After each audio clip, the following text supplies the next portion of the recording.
Hello and welcome to the 13th edition of the Dubai International Film Festival. So we are over here at this beautiful venue, which got even more beautiful as we spoke to Otto Bell, the filmmaker of The Eagle Huntress. Let's have a look. The film takes place in the Altai Mountains of northwest Mongolia, which is the most remote part of the least populated country in the world. So it was sort of beset by challenges. I mean, just getting people and equipment out there involves a series of flights, buses, it's like planes, trains and automobiles. And once you're there, the weather can be really, really brutal.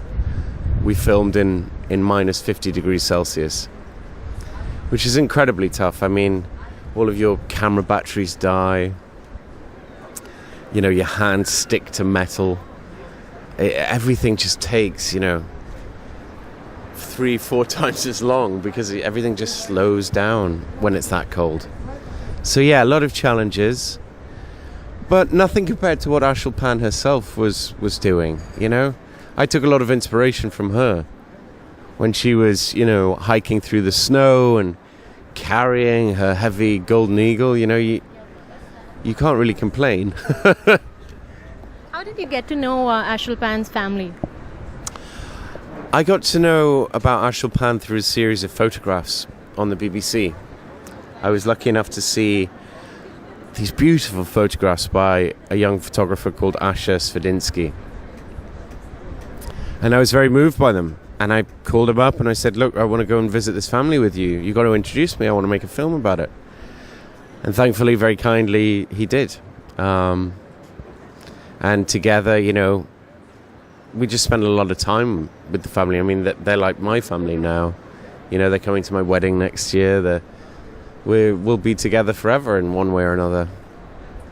So, The Eagle Huntress, it's a documentary which really empowers women. It really encourages feminism. Absolutely. So, was it, did you have that in mind? Was it like purposefully done, or was it just by luck? Yeah, I don't think I purposely set out to make a feminist doctrine or film, but she is, very inspiring to women, and I think that theme of female empowerment is very present in the film, but we never had to force it. It's just kind of who she is, and I don't think she even knows or understands the word feminism. She just believes that girls should be able to do anything boys can. Yeah.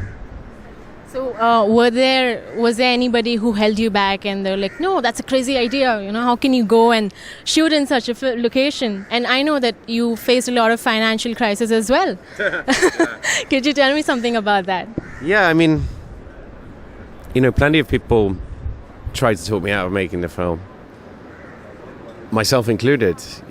I spent my life savings making the film and then some, but really, once we had started filming Pan's story, it would have been irresponsible of me to stop.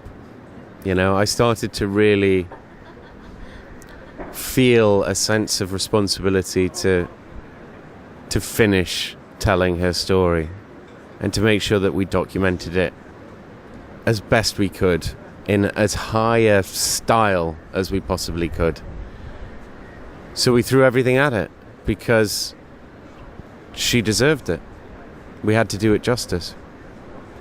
Did you think that your documentary would be such a success? I mean, TIFF and now DIFF. Where do you plan to go next? The success has been wonderful. The Oscar shortlist, the American box office, all of these wonderful festivals, being here in Dubai. I mean, it's glorious. And it's lovely for Pan to get to see the world too. But honestly, when you ask me where I want the film to go next, I want it to go to classrooms forever.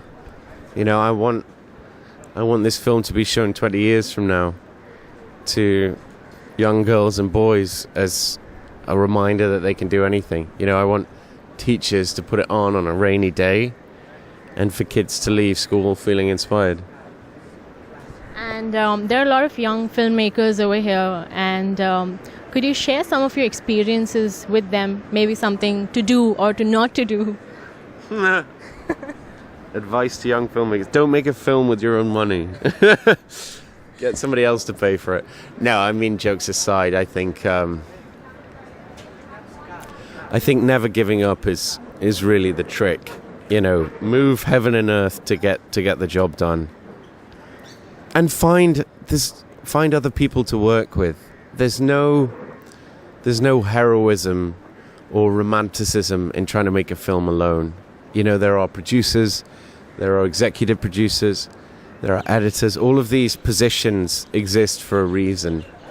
So, you know, build your village, find a group of people you can really work with, and do whatever you have to do to finish it. And there might be a lot of people now who will be ready to finance you for your next documentary. Hope so. Any ideas on what your next topic will be? Lots of ideas on what my next topic's going to be. None that I'm going to tell you about, though. No, I'm kidding.